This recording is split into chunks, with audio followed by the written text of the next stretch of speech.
Hello दोस्तों, आज हम सेकंड एपिसोड स्टार्ट करने वाले हैं और हमें सेकंड एपिसोड के स्टार्टिंग में ही प्रोफेसर बोलता हुआ सुनाई पड़ता है कि उसका रूल था जो कि फर्स्ट एपिसोड में ही बताया गया था। इस पूरे प्लान में एक भी ड्रॉप ऑफ ब्लड नहीं गिरना चाहिए, नहीं तो हम पब्लिक की नजर में एक शिट की तरह नजर आएंगे, एक आम आदमी, एक आम चोर की तरह नजर आएंगे। और एपिसोड स्टार्ट होता है। एपिसोड स्टार्ट फर्स्ट एपिसोड के एंडिंग से ही होता है, जहाँ पे गन फायर हो रहा होता है चारों तरफ। रियो और टोक्यो पुलिस वालों पे गोलियां चला रहे होते हैं और डेनवर उन्हें गालियां दे रहा होता है। जैसे तैसे वो लोग मिंट के अंदर आते हैं और सीन कट हो जाता है। इसके बाद हमें रकेल दिखाई देती है, जिसे हॉस्टेज सिचुएशन को निगोशिएशन करने के लिए बोला जाता है। रकेल हाँ बोल देती है। रकेल एक डिवोर्सी है और अपनी माँ बेटी के साथ में रहती है, और हाँ वो एक पुलिस ऑफिसर भी है। खैर, मिंट के अंदर का सीन जब हमें दिखाते हैं तो डेनवर टोक्यो के ऊपर गुस्सा कर रहा होता है और बोल रहा होता है कि क्या तुम पागल हो गई थी, पुलिस के ऊपर गोली चला रही थी, हमारा प्लान था कि किसी का भी खून नहीं गिरना चाहिए, तुम पागल हो गई थी क्या। साथ ही साथ हमें ये भी दिखाते हैं कि रॉबरी के 8 घंटे गुजर चुके होते हैं। टोक्यो उन लोगों को समझाने की कोशिश कर रही थी कि हम लोग तो हवा में गोली चला रहे थे, लेकिन वो हमारे ऊपर गोली चला रहे थे, और हमारे ऊपर गोली चलाएंगे तो तुम क्या करोगे, उनके ऊपर थूकोगे। नैरोबी बोलती है हम अपने प्लान पे टिके रहते, गोली नहीं चलाते।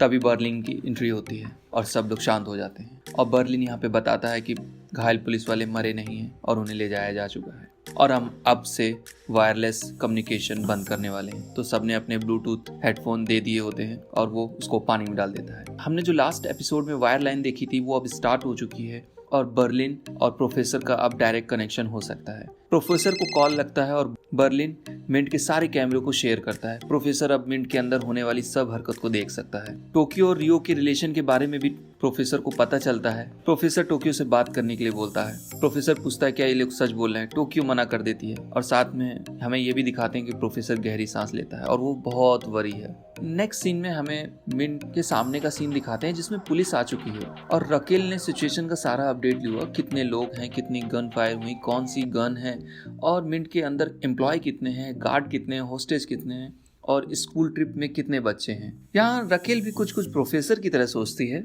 और अब रकेल और प्रोफेसर का फेस ऑफ होने वाला है, यानी कि एक तरफ से प्रोफेसर चाल चलेगा और एक तरफ से रकेल चाल चलेगी।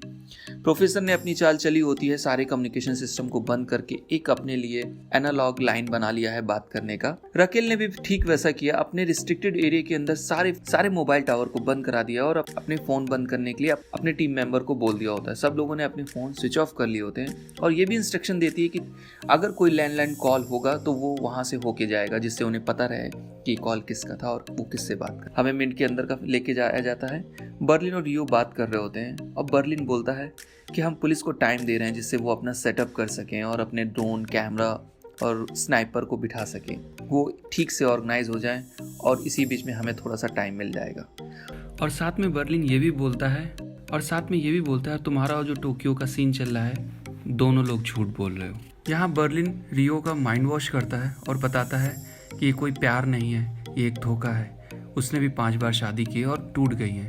रियो बोलता है तुम्हें प्रोफेसर ने इंचार्ज कैसे बना दिया, क्योंकि बर्लिन उससे काफ़ी घिनौनी बातें कर रहा था। बर्लिन बोलता है कि मैं लोगों के प्रति सेंसिटिव हूँ, इसलिए मैं इंचार्ज बनाऊँ। जाते जाते बर्लिन ने कहा टोक्यो के पीछे रहो, नहीं तो वो तुम्हें यूज़ करके छोड़ देगी। अब यहाँ थोड़ी देर का फ्लैशबैक सीन दिखाते हैं जिसमें रियो और टोक्यो का लव मेकिंग दिखाते हैं। फ्लैशबैक के बाद सीन फिर से मिंट के अंदर पहुंचता है, जहां रियो ने मिस पाकर को कहीं लेके जा रहा होता है, और पुलिस कैंप में भी रकेल कर्नल के लोगों को देख के गुस्सा कर रही होती है। कर्नल का मानना है कि मनी इन्वॉल्व है तो इंटेलिजेंट का होना भी बहुत जरूरी है। तभी लैंडलाइन कॉल बजता है। रकेल अपने बालों में पेन से नॉट लगाती है और बात करने लगती है। तभी हम देखते हैं कि फोन बर्लिन के पास बज रहा है। बर्लिन ने उस फोन को प्रोफेसर को ट्रांसफर करता है। प्रोफेसर कॉल पिक करता है और रकेल अपने आप को इंट्रोड्यूस करती है।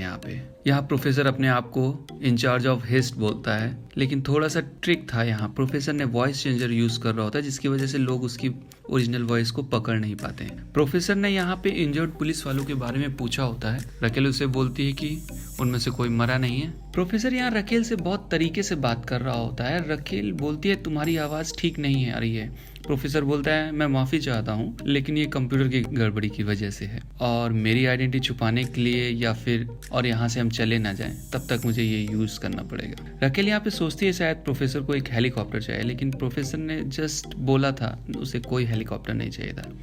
प्रोफेसर बोलता है मुझे तुम्हारे सीनियर से बात करनी होगी जो डिसीजन ले सके और एटलीस्ट यस या नो बोल सके। रकेल जवाब देती है तब तो तुम्हें प्रेसिडेंट से बात करना पड़ेगा और प्रेसिडेंट तो अभी कंट्री चलाने में बिजी हैं और मैं तुम्हारे लिए जो कर सकती हूँ वो जरूर करूंगी। रकेल बोलती है कि कोई और क्वेश्चन। प्रोफेसर बोलता है व्हाट आर यू वेयरिंग। ये सुन के सब लोग शॉक हो जाते हैं, सबको पता नहीं चल रहा होता ये क्या हो रहा था, लेकिन रकेल बोलती है ये क्या मजाक था। प्रोफेसर दोबारा बोलता है कि तुमने क्या पहना हुआ है और बोलता है कि इससे तुम्हारी पर्सनालिटी के बारे में पता चलेगा।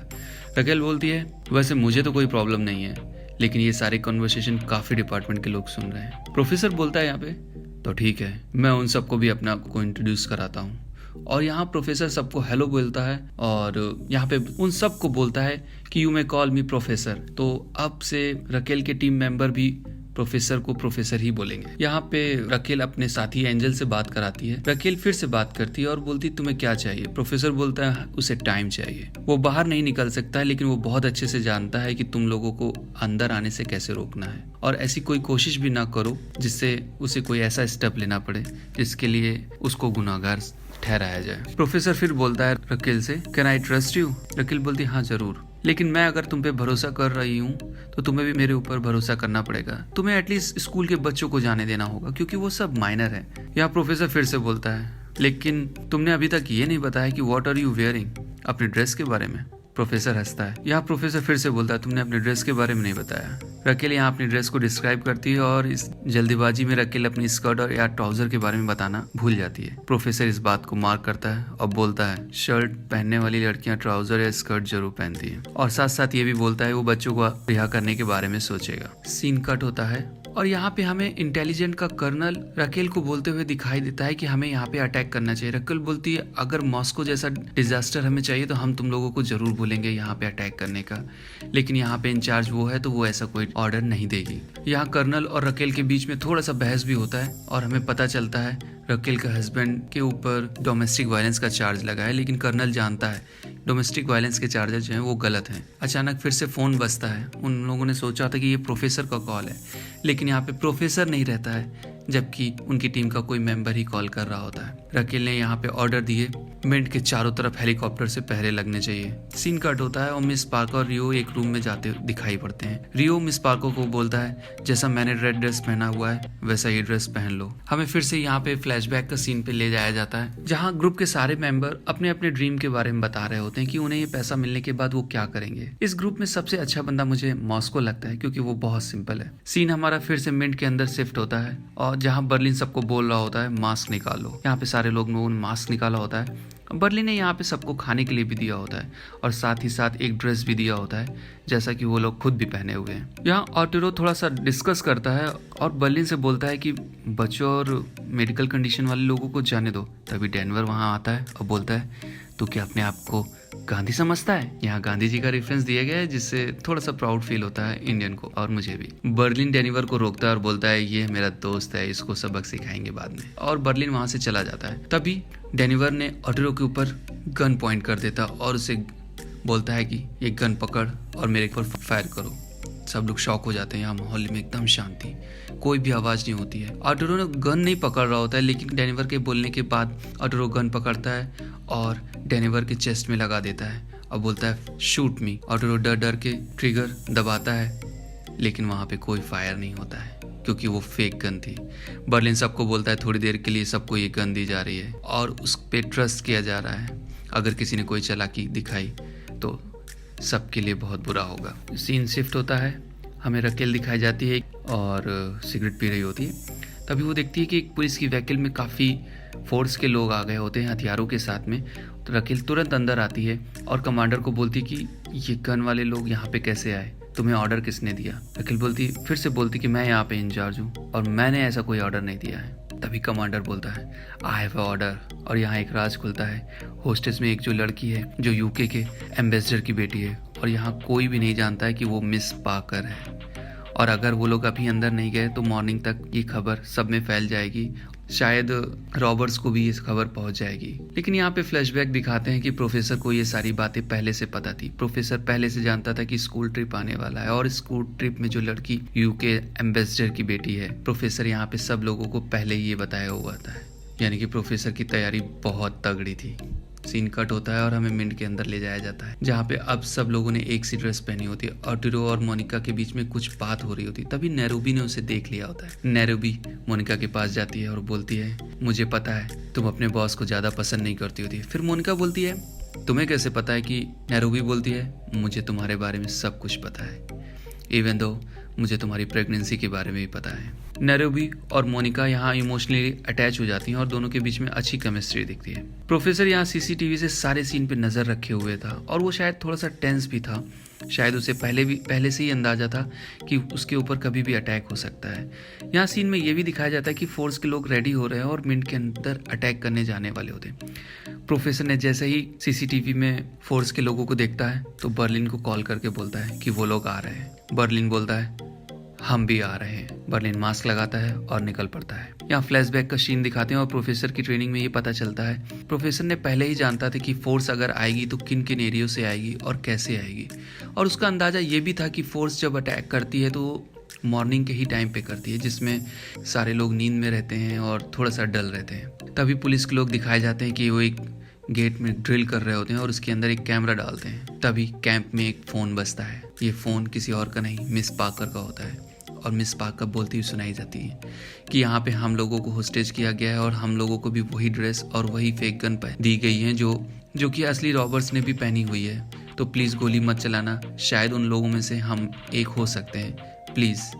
तभी फोर्स के लोगों ने कैमरा उस छेद के अंदर डालते हैं और देखते हैं तो उनका धुआं निकल जाता है, क्योंकि बर्लिन पहले से वहाँ पे वेट कर रहा होता है और ये उनके पास एक बहुत बड़ी गन होती है। ये देख के सब चौंक जाते हैं। तभी कर्नल मिशन को कैंसिल करता है और फोर्स को वापस बुला लेता है। यहाँ रकेल कैंप से वापस जाने लगती है तो कर्नल उसे पूछता है कि तुम कहाँ जा रही हो?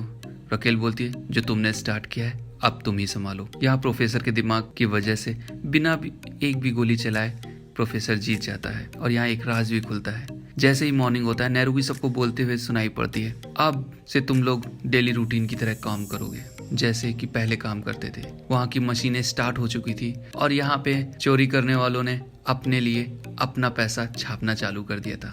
प्रोफेसर का यही प्लान था। प्रोफेसर बैंक से कोई पैसा नहीं लूटेगा, वो अपने लिए नई करेंसी प्रिंट करेगा और वो करेंसी को चोरी करेगा, क्योंकि प्रोफेसर जानता था अगर वहाँ की करेंसी चोरी की तो वो करेंसी कैसे ना कैसे ट्रैक कर ली जाएगी। इसलिए प्रोफेसर ने वहाँ पे करेंसी प्रिंटिंग चालू करा दी थी। शायद ऐसा किसी ने सोचा भी नहीं था। ये सीन देख के मन में बहुत खुशी होती है कि सच में ये लोग चोरी नहीं कर रहे हैं, ये किसी का पैसा नहीं है। जो करेंसी किसी के लिए इशू नहीं हुई है तो किसी की कैसे हो सकती है। और एपिसोड के लास्ट में रकेल एक बार फिर दिखाई देती है। रकेल एक बार में होती है और वो अपने घर फ़ोन कर रही होती है। तभी उसके फ़ोन की बैटरी ख़त्म हो जाती है। हमें सडनली वहाँ पे प्रोफेसर दिखता है और अपना फ़ोन ऑफर करता है। रकेल एक्सेप्ट भी कर लेती है और अपने घर फ़ोन करती। ये भी प्रोफेसर के प्लान का हिस्सा है। वो रकेल को पहले से ट्रेस किया हुआ है। और यहाँ एपिसोड ख़त्म होता है और हमारे मन में बहुत सारे सवाल चल रहे हैं जिसका आंसर अगले एपिसोड में मिलेगा। तो दोस्तों मिलते हैं अगले एपिसोड में। बाय।